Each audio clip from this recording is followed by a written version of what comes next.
Secretary General of the ANC, Fikile Mbalula, still, of course, answering questions from journalists who are attending that briefing there. Lots and lots of things coming out of that briefing. Some of those things, of course, I'm going to canvass with my guest, and that's political analyst Sandile Swana.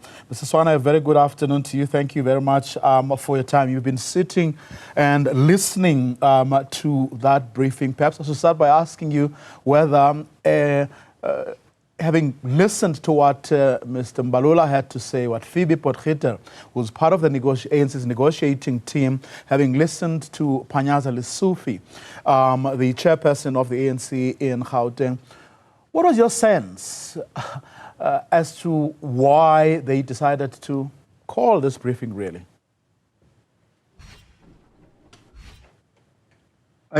For me personally, I think this was a very, very worthwhile briefing, to the extent that a lot of information about the negotiations has been publicized without hard facts and without collaboration. As an example, I was stunned to learn that the DA is the party that actually asked for the 3 out of the 10 posts. They put that in writing. The thing that they wanted, and then when it was being delivered, they changed that and they've made that a stalling point in the negotiations.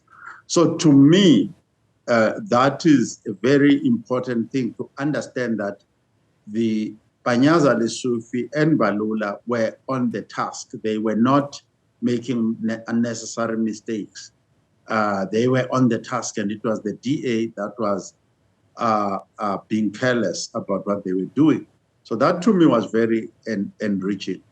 And also the latter part, from the obvious, this is the ANC's perspective, which has been articulated elsewhere as well, that both MK and the 3 parties, really, the DA, the MK, as well as especially the MK and the EFF, that have red lines to say we don't want to partner with so and so, this, that, and the other, but also then the repudiation of the government of national unity as a whole. The DA, fortunately for them, they cancelled the EFF and MK, but fortunately for them, that didn't become an issue inside the GNU or repudiating the GNU. So that was also quite worthwhile.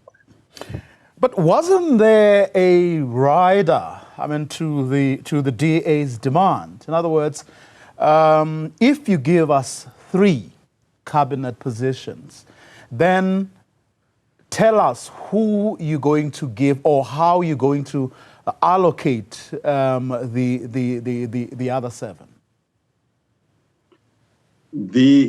I think that argument developed, and it went in the wrong direction, actually, to be honest.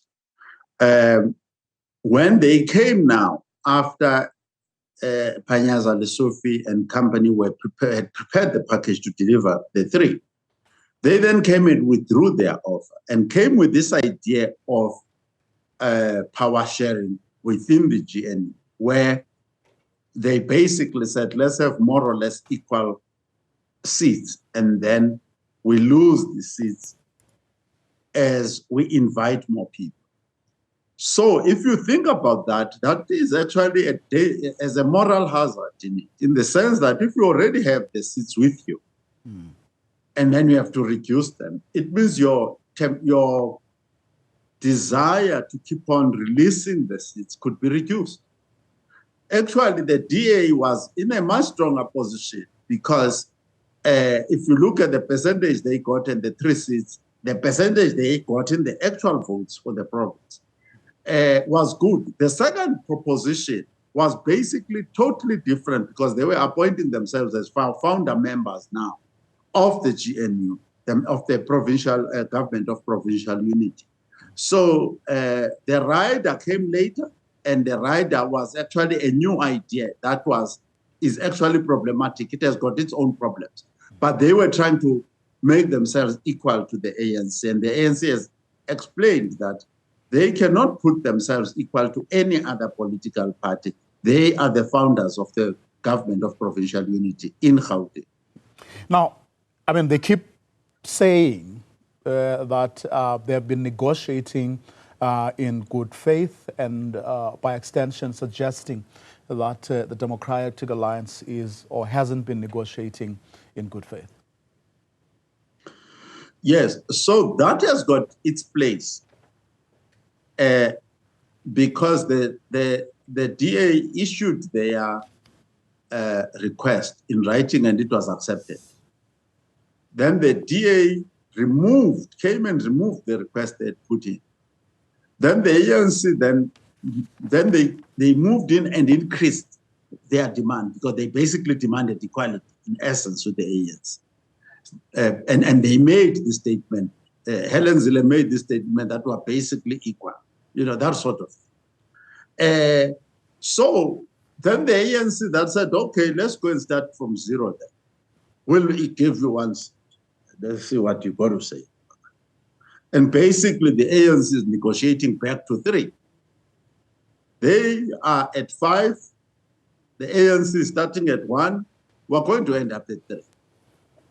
So the negotiating tactic that the DA brought in, because this is the problem where you negotiate in good faith and you are sincere, you are honest, then you go somewhere else and you get some wise guy to give you advice that actually you could take your negotiating partner by surprise and get more.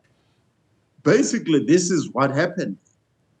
There is no good faith here. These were people who thought that the ANC is there for the taking, and they were taking. Panyaza Lesofie says, quote unquote, we won the election, yes, but not 50%. And this is coming, of course, from someone who will later today, as he told us, be announcing his cabinet with or without the DA. Yes.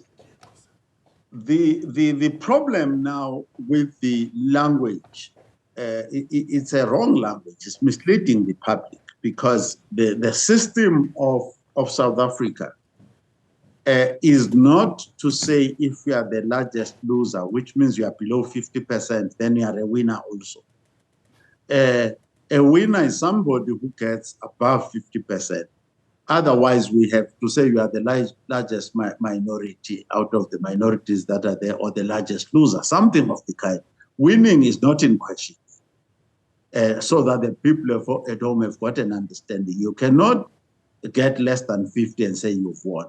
I mean, the guys, Saul in the Northern Cape, he came close to winning, came close to 50%, like they did in 1994 in the Northern Cape. But 50% is 50 plus 1 is 50 plus 1. You must get that. If you don't get that, you are not a winner. You are just a big loser. Mr. Swana, let's leave it there for now. Looking forward, of course, to that announcement by Panyaza Lesofie of his cabinet, which he says he will do definitely today, with or without the DA, and saying it will be an inclusive Gauteng cabinet. We'll see.